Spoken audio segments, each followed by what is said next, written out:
Hi, everybody. Mrs. Marburger's back with Alvin Ho, and we are up to chapter 6. When we just left Alvin, he and Flea had a fight. He was very rude and disrespectful to Flea, and called her the S word. Stupid, right? His mom was furious with him. She made him go apologize. And when he went out to apologize, he didn't do a very good job and he upset her more, and she ended up giving him an uppercut and punching him. So there you go, Alvin. Learn your lesson, right? Chapter 6 is called Minutemen versus Redcoats. If Flea were a boy, everything would be different. First, she wouldn't have ignored me all morning. Second, things would have improved between us on account of boys have more respect for one another after a good pounding. But Flea is not a boy. She is a girl. And girls are weird, even if they wear a cool eye patch and they drag a cool peg leg and know how to throw a mean uppercut. So I was thinking about all this when Alvin, a voice called, Alvin. My heart stopped. It was Miss P. She's very nice, but she has a habit of calling on you when you least expect it. Everyone was looking at me over the top of their books and holding their breath. The hand on the clock ticked, ticked, ticked. Someone's toe tapped. Tock, tock, tock. And my heart thumped. Boom, boom, boom. I couldn't breathe in and I couldn't breathe out. Alvin, said Miss P, would you like to skip your turn? It was reading class. We were reading something about Henry David Thoreau's furniture. He had only 3 chairs, one for being by himself, and 2 for a friend, and 3 for a party. Normally, I like reading. Like my dad, I am a great reader for my age, and I can make up my voice go up and down and pause at all the commas and periods, just like my dad, to make everything super duper exciting. But in school, I opened my mouth. The words on the page were supposed to roll right off my tongue, but nothing did. I was not skipping my turn, but it always looks like I am. If there's anything good about reading in class, it is this. History class comes next. History class is not like reading class. History is all about the American Revolutionary War, which happened back when everyone was having fights and firing cannons left and right and enjoying all sorts of explosions without getting busted. If you live in Concord, Massachusetts, which is hard to spell, it is hard not to like history. My gung gung says it has something to do with feng shui, which is the Chinese way of saying some places are more exciting than others. The only problem with Concord is that there are no volcanoes. So if there were a volcano with explosions now and then, it would be the most exciting place in the world. The best thing about history, as everyone knows, is that you can play it at recess.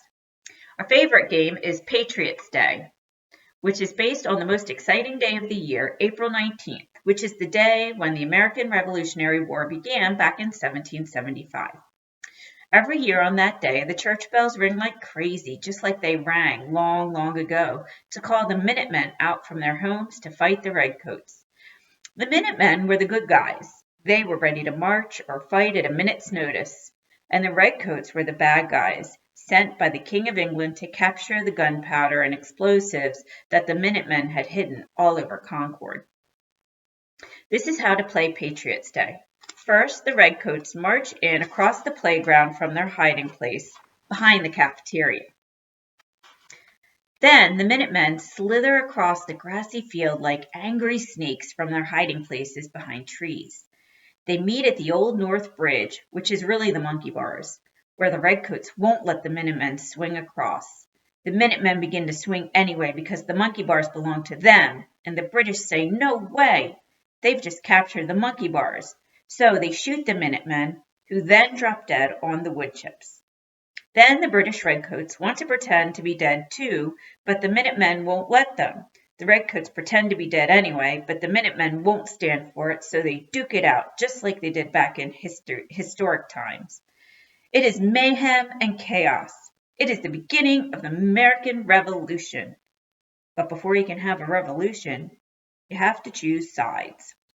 You guys on this side are Minutemen, said Pinky, who usually does all the choosing. And you guys on that side are the Redcoats. He pointed to everyone but me. Well, I want to play too, so I said with my eyes that I wanted to be a Minuteman or a Redcoat. It didn't matter to me. War was war. Hey, how about Alvin? Asked Sam. He doesn't like leaving anyone out. I stood up as tall as I could. Alvin who? Asked Pinky. He looked around. He looked up and down. He looked right through me. Who's Alvin? Pinky is no Pinky. He has been the biggest boy in my class since kindergarten because he started school late. And he's also the leader of the gang, which means he doesn't play with me. The other boys won't either.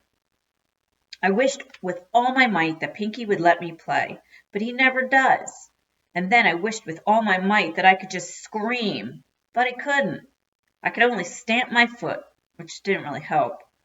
I was buzzing mad like my dad's electric razor, but I couldn't buzz. The British are coming, the British are coming, Pinky yelled to start the game. He was pretending to be Samuel Prescott, the local hero who warned Concord that the enemy was approaching. It is not fair that Pinky is always Samuel Prescott, but he is the biggest boy, and the biggest boy can be whoever he wants. God save the king, yelled Jules. Jules was the leader of the Redcoats. God save the Minutemen, screamed Sam. Charge, everyone yelled. The gang headed for the monkey bars, where the Minutemen pounded the Redcoats, and the Redcoats thumped the Minutemen until the playground monitor came and called a timeout. It was fantastic. Even though I wasn't a Minuteman or a Redcoat, I played dead at the end anyway because there's no law stopping anyone from lying on the soft wood chips and closing their eyes. You can't live in Concord without loving history, but I sure wished that I loved recess too. And that's the end. Oh, I feel kind of sad for Alvin to be left out like that. That must be sad for him and frustrating. If only he could talk. Maybe he will by the end of the book. We'll see. All right, thanks for listening.